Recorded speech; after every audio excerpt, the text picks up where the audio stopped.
Well, our big focus, it's not every day that you become the world champion. It's definitely not every day that you become the youngest world champion in history. But Indian Grandmaster Gukesh became the youngest world chess champion at 18 years after beating title holder Liren of China in the 14th and last game of a roller coaster showdown that went right down to the wire. Gukesh secured the requisite 7.5 points as against 6.5 of Liren after winning the last classical time control game of the 14-game match that seemed headed for a draw for most part. But I must point out a fact. Before Gukesh, the succession line of world chess champions, which actually started way back in 1886 and has seen 17 men ascend to the throne, has never seen a teenager up until now. So as Amit Kamath put it from The Express, with Gukesh's coronation, the prophecies have come true. The Indian earthquake has just started. And with that, let's actually turn our attention to the neighborhood now and get you a quick update from Bangladesh, where a 17-year-old Hindu girl from Bangladesh ran through the night and crossed over to the Indian side, where she was detained by border security officials and handed over to the West Bengal police. The reason we're told she had to run away was because she was an ISKCON devotee, and she said her family has been facing threats for being from the minority community for the past several weeks. But the situation got out of hand when fundamentalists in Bangladesh threatened to kidnap her and kill the rest of her family, as per her account.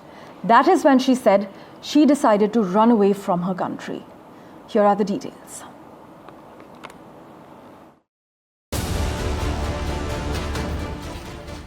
This minor girl from Panchagor in Bangladesh, whose family are ISKCON devotees, fled to India to save her life after threats from radicals in her country. She entered India illegally and was apprehended by the BSF on Tuesday night and was handed over to the Chopra police in Bengal, who then sent her to her shelter home. Her relatives with whom she had planned to stay in India say threats from radicals have become unbearable. থানায় আসি sir আমার সম্পর্ক ওই নাতিন হবে তো আমি আমার ফোন নাম্বার ওরা জানে সেজন্য আমি থানায় আসছি তো ওনাকে দেখা করার জন্য তো ওরা তো ওইদিকে ও আমাদের ইসকনের ভক্ত বলে ও টর্চারিং করেছে তারপর ওকে কিডন্যাপ করবে এই ভয়ে তো ও আসছে সেজন্য আমার ফোন নাম্বার ওরা নিয়েছিল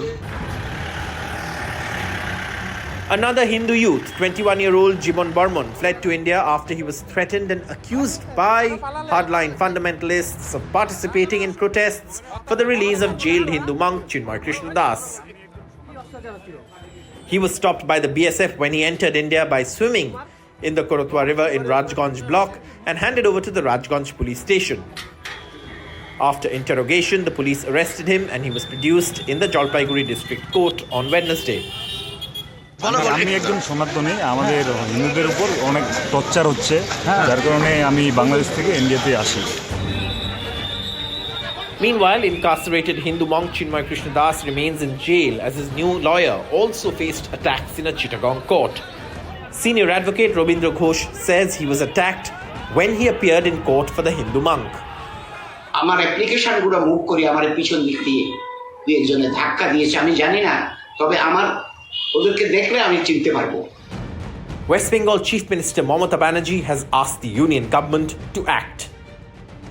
আমরাও সকলে প্রোটেকশনের দাবি জানাচ্ছি আমরা চাই government of India must act মানে কি মানুষকে নিরাপত্তা দিক মানুষকে যারা ফিরতে চায় ফিরিয়ে আনার ব্যবস্থা দিক কাজেই টোটালটা গভর্নমেন্ট অফ ইন্ডিয়ার ব্যাপার আমরা শুধু চাই তারা আমাদের মাইনরিটিসদের রক্ষা করুক India is walking a diplomatic tightrope when it comes to dealing with the Bangladesh situation as anti-India elements and radical forces continue to target minorities and Hindus in Bangladesh. The Indian government has been pushing for the safety of minorities, especially Hindus.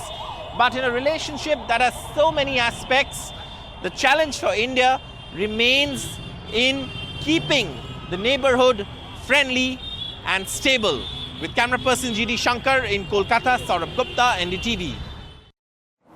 Well, switching tracks, Prime Minister Modi has emphasized on the implementation of the India-Middle East-Europe corridor as a historic initiative to foster regional connectivity and prosperity during his meeting with United Arab Emirates Deputy Prime Minister and Foreign Minister Sheikh Abdullah bin Zayed Al Nahyan. Prime Minister Modi also expressed satisfaction at the frequent high-level visits and exchanges, including the visit of the Crown Prince of Abu Dhabi, Sheikh Khalid bin Mohammed bin Zayed Al Nahyan to India back in September this year, which marked a generational continuity in bilateral relations.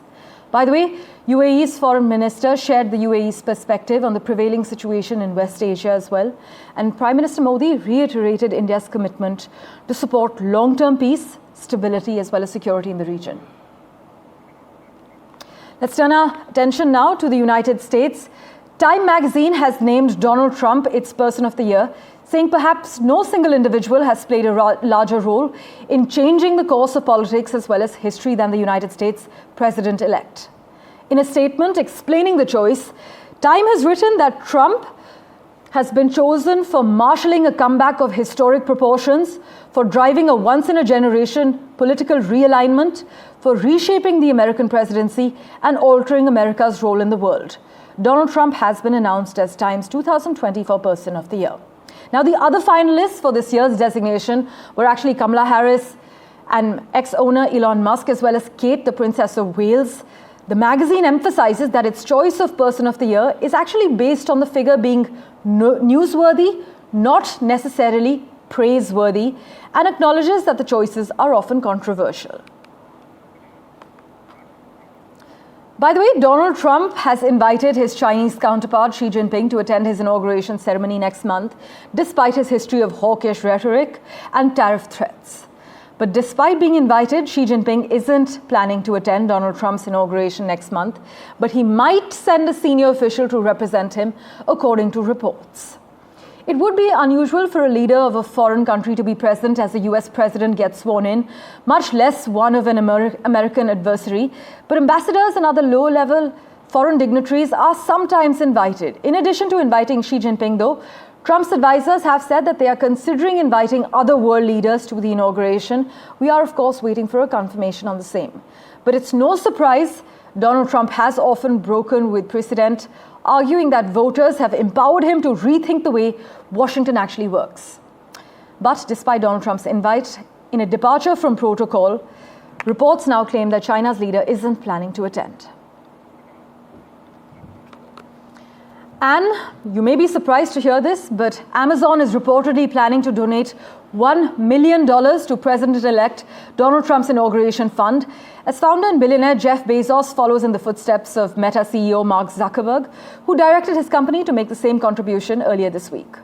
As far as the insider details are concerned, I must tell you that Jeff Bezos is actually set to have dinner with Trump next week at his private Mar-a-Lago club in Florida. And a little bit of context for you, Jeff Bezos and Trump have actually had lots of contention in the past, a very contentious relationship. Trump has repeatedly criticized the Washington Post, which Bezos owns, and complained about its coverage of his first term.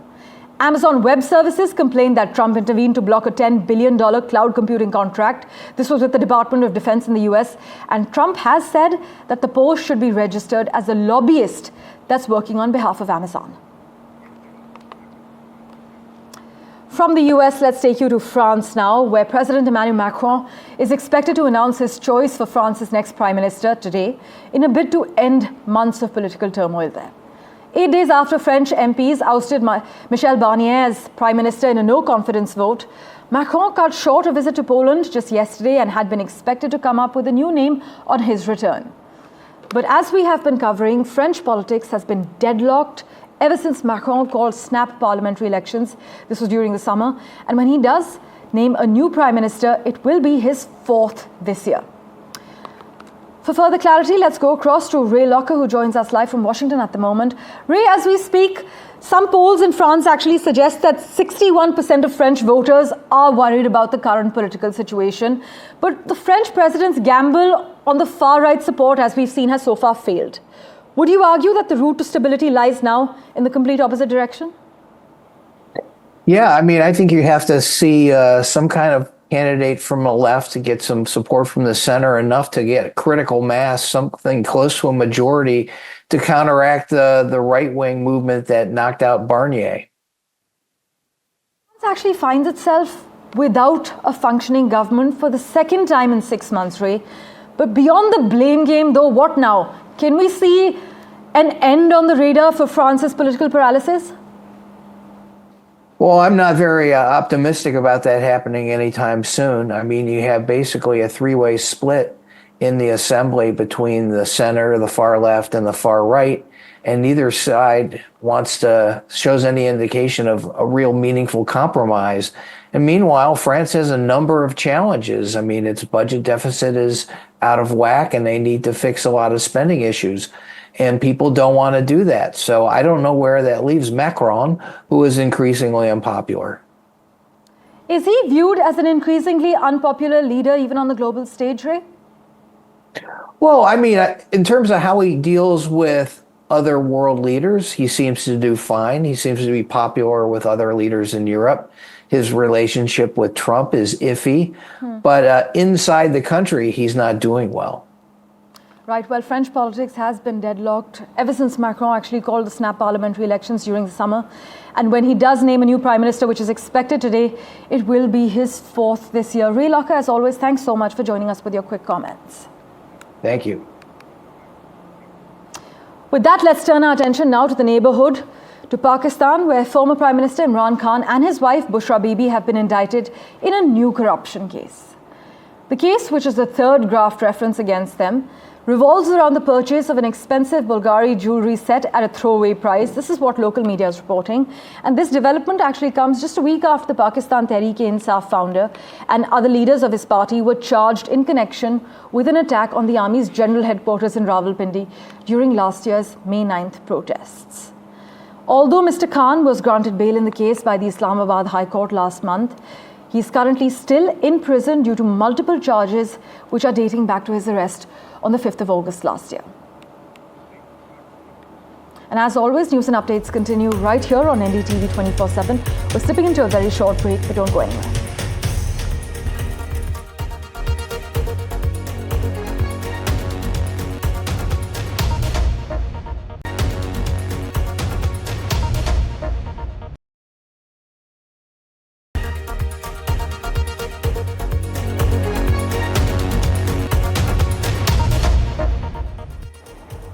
Let's get you a quick update as far as Syria is concerned. The UN chief has decried recent and extensive violations of Syria's sovereignty and territorial integrity as Israel continues to push into Syrian territory beyond the occupied Golan Heights. Meanwhile, a spokesperson for Syria's new government has said a judicial and human rights committee will be established to examine the constitution and then introduce amendments, with both the constitution and government suspended for 3 months. In addition, humanitarian groups continue to warn of the dire situation in the country, saying it is not ready to support hundreds of thousands of returning refugees. Meanwhile, US Secretary of State Antony Blinken is on an emergency tour after the overthrow of Syria's dictatorship in a new last-minute attempt to shape a Middle East legacy after a turbulent year, to say the least. The top US diplomat of President Joe Biden, who has little more than 1 month in office now, is set to press principles he has outlined for a new government, including that it be inclusive of Syria's diverse populations. Mr. Blinken first headed to actually Jordan, after which he's going to be in Turkey. But as far as Jordan is concerned, Syria is often considered it an uneasy neighbor, even though it's a key US partner in the region. Then he heads to Turkey, the main supporter of the Islamist movement that toppled Bashar al-Assad's regime over the weekend. Blinken has stressed that the United States' support for an inclusive Syrian-led transition to an accountable and representative government needs to be followed, something that Matthew Miller has also reiterated. In other news, according to a report, Canadian Prime Minister Justin Trudeau's 180-degree turn in immigration policy has hit the country's higher education sector quite hard, as the Trudeau government capped foreign student permits earlier this year, a population key to sustaining Canadian universities. However, the once thriving industry is reeling from job losses, program suspensions, and possible closures, especially at smaller institutions, as the government continues its crackdown on foreign students, temporary workers, and even permanent resident targets to relieve its strained housing market, the job market, as well as public services. NDTV's Vishal Vivek has the entire lowdown for you. It is time to make the adjustments to stabilize the immigration system that we need and get it working right for Canadians for right now. Canada has clamped down heavily on immigration this year. Immigration. Let's talk about it. In the last 2 years, our population has grown really fast, like baby boom fast. And increasingly, bad actors like fake colleges and big chain corporations have been exploiting our immigration system for their own interests. So we're doing something major. We're reducing the numbers of immigrants that will come to Canada for the next 3 years. According to the new policy, the Trudeau government will cut down immigration by around 20% in 2025. The permanent residence number will be 3,95,000 in 2025, 3,80,000 in 2026 and 3,65,000 in 2027, down from 4,85,000 in 2024. The number of temporary residents is also set to decrease by about 30,000 to around 300,000 in 2025. Earlier this year, Canada slashed the number of international student permits it issues by another 10%. The government said that the new target for 2025 and 2026 will be 4,37,000 permits. In 2024, the target was 4,85,000 permits. The objective of the government is to offset social and housing pressures by vastly cutting the number of temporary residents in the country. But the question is whether the dramatic changes have worked. The answer to that raises several questions in turn. According to a Bloomberg report, the changes have rattled Canada's higher education sector. The once thriving industry is reeling from job losses, program suspensions, and possible closures. International students make up around 18% of university students in Canada. According to the report, colleges have had to suspend dozens of programs and cut jobs to manage their budget. Some colleges are planning to lay off as many as 400 workers. Many colleges are planning how to adjust to fewer students in future. To keep operations running without new revenue from foreign students is also emerging as a big challenge. With his popularity already in tatters and calls for his removal getting louder, the drastic immigration policy changes seem to have sprung up an unpleasant surprise for Justin Trudeau, with the ripple effect being felt on Canada's education sector. With Vishal Vivek, Bureau Report, NDTV World. Switching tracks, political turbulence continues in South Korea as the country's ruling party is now backing attempts to impeach President Yoon Suk-yeol over his ill-fated decision to declare martial law that sparked a political crisis and widespread public anger in the country. The announcement came moments before Yoon delivered a defiant speech where he attempted to justify his hugely controversial martial law decision and rejected growing calls from across the political spectrum for him to stand down. Yoon Suk-yeol defended his martial law decree in what he called an act of governance and denied rebellion charges and rejected the opposition-led impeachment attempts and investigations against him. Meanwhile, from the US Now News, FBI Director Chris Wray will resign at the end of the Biden administration, clearing the way for Trump's pick, Kash Patel. Trump, who originally nominated Wray after firing the previous FBI director, announced he will nominate Kash Patel for the role, although Wray still had 3 years remaining on his 10-year term. Trump lauded Wray's resignation announcement in a Truth Social post, calling it a great day for America as it will end the weaponization of what has become known as the United States Department of Injustice. We will now restore the rule of law for all Americans. Gauri Dwivedi earlier spoke to Brahma Jalani, strategic affairs expert, to make sense of the latest developments as far as Trump's inner circle is concerned. Here's what he told NDTV. Very vocally saying that, the way that he was hounded, his house was raided, all of it illegally done. He says that all of this could end with Chris Wray making way for Kash Patel. If he is approved by the Senate, how much do you think Kash Patel could shake up the system as Trump wants it? We should not forget that this weaponization of the US justice system has also become an instrument of foreign policy for the deep state.